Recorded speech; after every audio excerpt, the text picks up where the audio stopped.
Assalamualaikum warahmatullahi wabarakatuh. Saya Redi Anggara Milhan, kali ini akan membagikan pengalaman saya pada aksi nyata 1.4. Aksi nyata ini saya lakukan di sekolah saya sendiri, yaitu berisi tentang budaya positif di lingkungan kelas.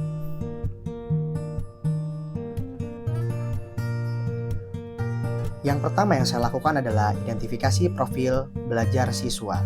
Tidak dapat dipungkiri bahwa perubahan kurikulum saat ini yang harus merubah paradigma kita bahwa kita harus menghadirkan pembelajaran yang sesuai dengan kebutuhan belajar siswa, maka diperlukan pemprofilan belajar siswa agar kita dapat mengetahui kebutuhan siswa, kebutuhan belajar siswa mulai dari kemampuan dan gaya belajar mereka masing-masing.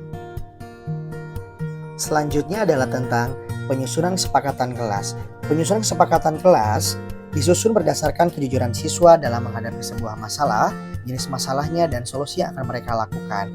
Hal ini berguna untuk meyakinkan siswa tentang nilai-nilai kebajikan universal dan membangkitkan motivasi intrinsik siswa agar siswa belajar bukan mengharap hadiah dan takut dihukum. Selanjutnya adalah tentang pembelajaran berdiferensiasi. Pembelajaran berdiferensiasi adalah pembelajaran yang bertujuan untuk menghadirkan pembelajaran yang menghamba kepada siswa atau pembelajaran yang benar-benar mengakomodasi kebutuhan belajar siswa, sehingga kita bisa menyesuaikan materi yang akan kita ajarkan kepada siswa, penyampaiannya berdasarkan gaya belajar siswa dan kemampuan siswa. Siswa yang berkemampuan tinggi, sedang, ataupun rendah.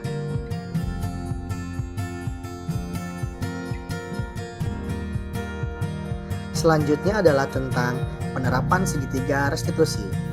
Dalam keseharian kita mengajar, tentu saja pasti ada konflik yang muncul, baik itu di dalam kelas ataupun di luar kelas. Tujuan dari metode segitiga restitusi ini adalah ketika siswa membuat kesalahan, mereka dapat mencari pemicu masalahnya dan mendapatkan solusi atas apa yang mereka lakukan. Sehingga tidak ada pihak yang tersakiti, baik itu siswa ataupun guru.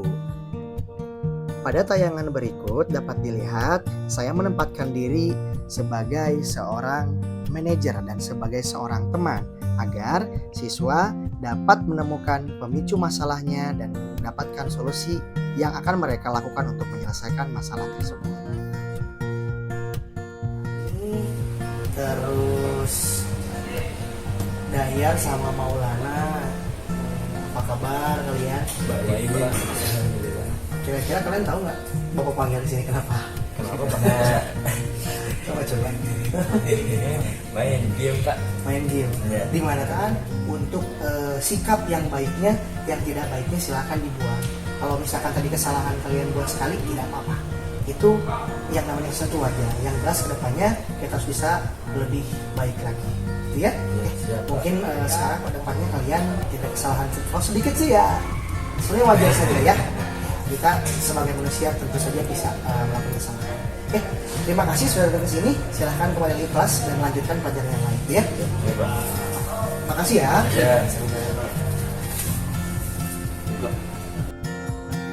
Selanjutnya adalah berbagi praktik baik bersama rekan guru lain.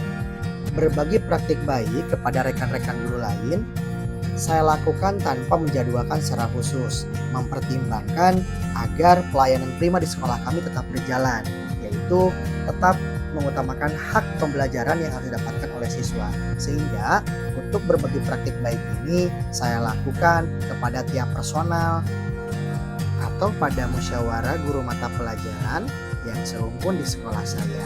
Sehingga waktu akan terasa efektif dan saya pun akan melakukan pengulangan terhadap materi yang saya pelajari pada program Guru Penggerak. Materi-materi yang saya hadirkan diantaranya adalah tentang perubahan paradigma, kurikulum baru, dan bagaimana mengelola pembelajaran yang berdiferensiasi agar saya dan rekan guru lainnya bisa menghadirkan pembelajaran sesuai dengan kebutuhan siswa.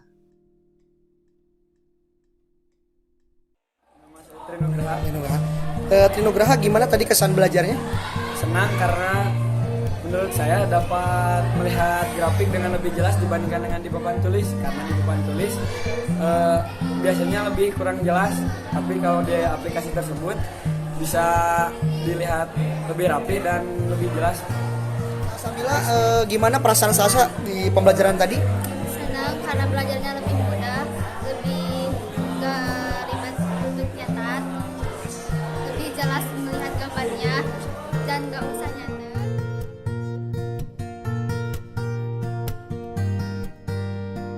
Assalamualaikum warahmatullahi wabarakatuh. Saya Mas Rojudin, saya guru BK di SMA Negeri 1 Darangdan. Alhamdulillah saya merasa terbantu sekali dengan adanya kegiatan pemilihan pembelajaran yang dilakukan oleh Pak Redi yang berkolaborasi dengan guru BK yang dilaksanakan sejak awal semester, awal pembelajaran tahun ini. Dan saya merasa terbantu sekali dengan kegiatan tersebut dan saya ucapkan terima kasih kepada Pak Redi. Wassalamualaikum warahmatullahi wabarakatuh. Assalamualaikum warahmatullahi wabarakatuh. Saya Hana, guru seni budaya dari SMA Negeri 1 Darangdan. Baru-baru ini saya melakukan observasi di kelasnya Pak Redi tentang penerapan teknologi pada proses pembelajaran. Dan alhamdulillah yang saya lihat hasilnya sangat efektif, berpengaruh sekali terhadap minat dan motivasi siswa dalam belajar. Mudah-mudahan kedepannya Pak Redi bisa melakukan banyak inovasi-inovasi yang lebih lagi untuk pembelajaran mahasiswa di sini, yang lebih lagi juga bisa menginspirasi guru-guru yang lain. Terima kasih. Assalamualaikum warahmatullahi wabarakatuh. Itulah pengalaman saya dalam berbagi praktek baik di sekolah. Semoga kita selalu sehat dan berguna untuk nusa dan bangsa. Terima kasih. Assalamualaikum warahmatullahi wabarakatuh.